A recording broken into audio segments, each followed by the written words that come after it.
I recently purchased a one control Crocodile tail loop, and what that does is it controls your pedal boards. This is my first experience using pedal boards, so I am definitely not an expert.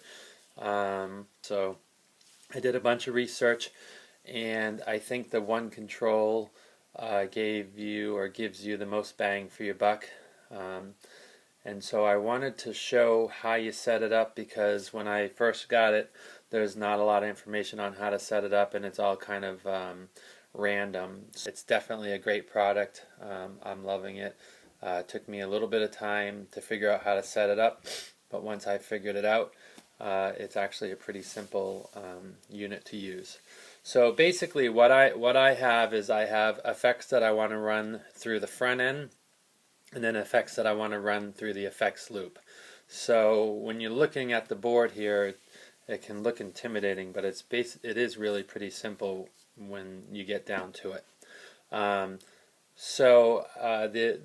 one control has loops 1 through 7, and then it has loops 8, 9, and 10.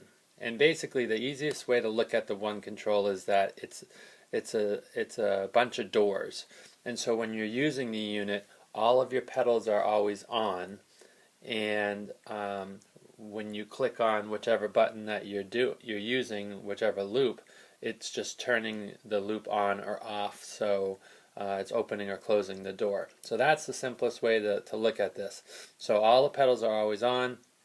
The only drawback I found, and that I haven't figured out how to do it, is with trails. Like if you have an ethereal reverb and you switch, it kills the reverb. It doesn't fade it, but there may be a way to do it. I haven't figured it out yet. So anyway, I want to get right to how you set it up.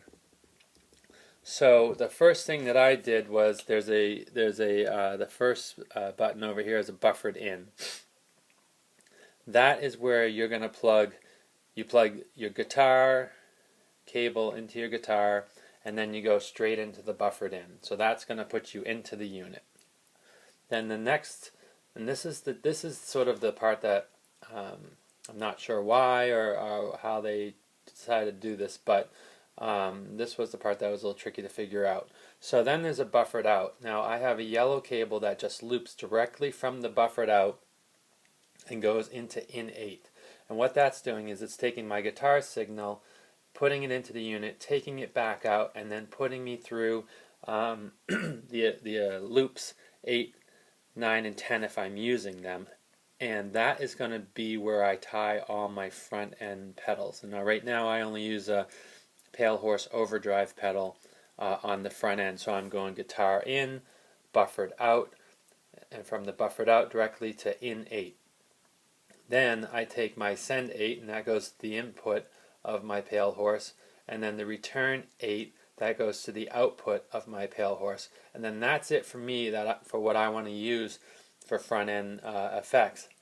So then I'm going to take out 8, and that is going to go directly to my amp, the input of my amp, where I normally would just plug my guitar into. Then the other loop that I use is I also have 9 open and 10 open, and both say NC. I forget what it stands for, but basically those 2 or 3, 8 also does it, but I'm using 8. Those allow you to channel switch your amp, so to go from clean to dirty. So now I have my front end stuff set up. Then the effects loop stuff is pretty easy. You just take the send and the returns and you plug them into each pedal. Now I think technically you could plug multiple pedals together, but again that door will open and close those pedals specifically. So if you tie 2 pedals together, you have to want those 2 pedals to play at the same time. Otherwise you just separate them all, and there are 7 loops that you can input in. I'm actually using a booster in the back end, so I have my TC Electronic Spark booster, and then I have my TC Electronic Corona Chorus, and then my TC Electronic Flashback. and then my TC Electronic Hall of Fame. Those are all in the effects loop. And so now to get those effects to go into the effects loop, you take a cable from the input and you put that into your send or return. I don't remember which one it is, but if you mess it up, you just swap them out. And then the other cable from out 1. So that's what creates the effects loop. That's going to keep everything in the back end of the pedal.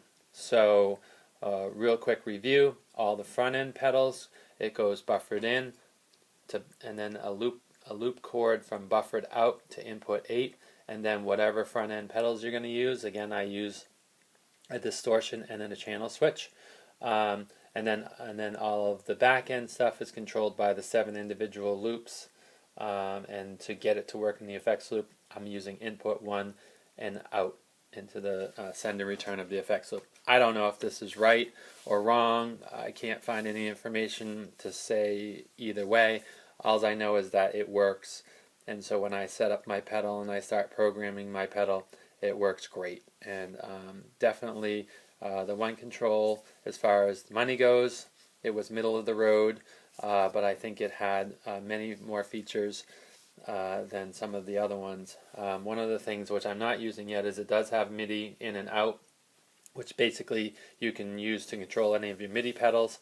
I actually use a trademark Tech 21, the Tech 21 trademark 60 amp, and they have there are 3 switches on their foot switch, and I can get a MIDI foot switch, so I could tie that in when I'm ready, but right now I'm not doing it. I'm just leaving the boost on and just doing my channel changing from 1 and 2.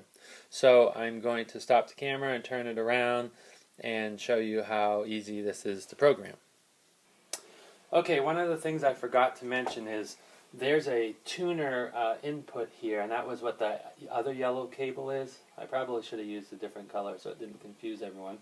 But you just go from the tuner directly into the input of the tuner, and I use a Polytune here. And in order for the tuner to work the way it's supposed to work, you got to be in program mode. So if you're playing and you need to tune, you step on tuner L10, and that puts you, the blue light lights up, and now you see my tuner. I'm not sure if you can see that or not, but my tuner lights up, and it also silences your one control or your setup so that you can tune. Then you just click out of there and you're back.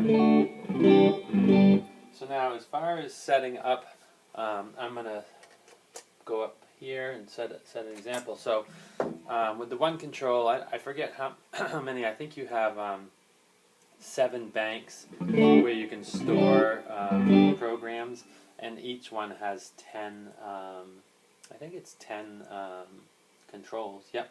So if you're in program mode, you only get 1 through 7. If you are in direct mode and you just want to turn effects on and off, so effects 1 would be your first one, which was my booster, effects 2 would be my chorus, and then delay, and so on.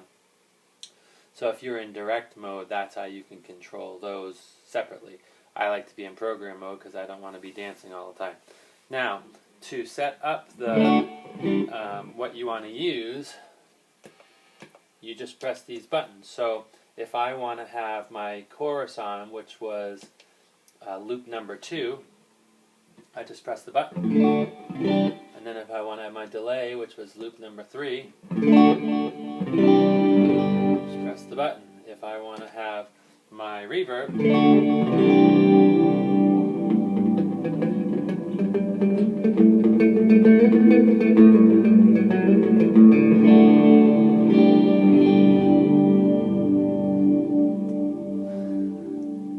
and I have a very ethereal reverb going because my amp actually has reverb.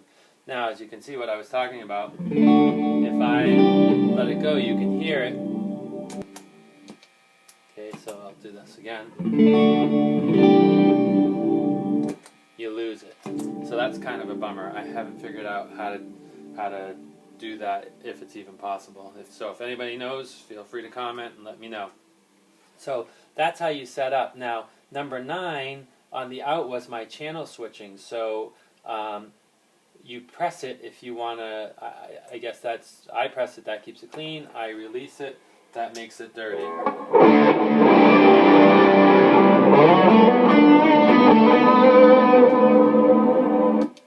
So basically,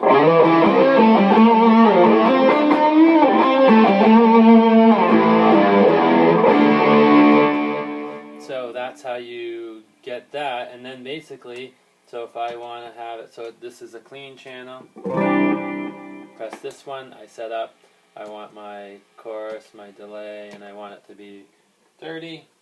I have to...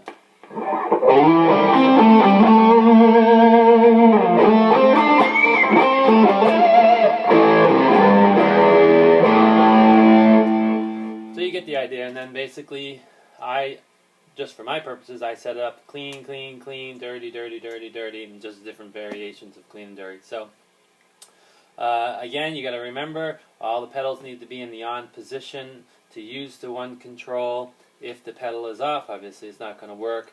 It's very intimidating setup, but it's actually, after you know how to use it, it's pretty simple.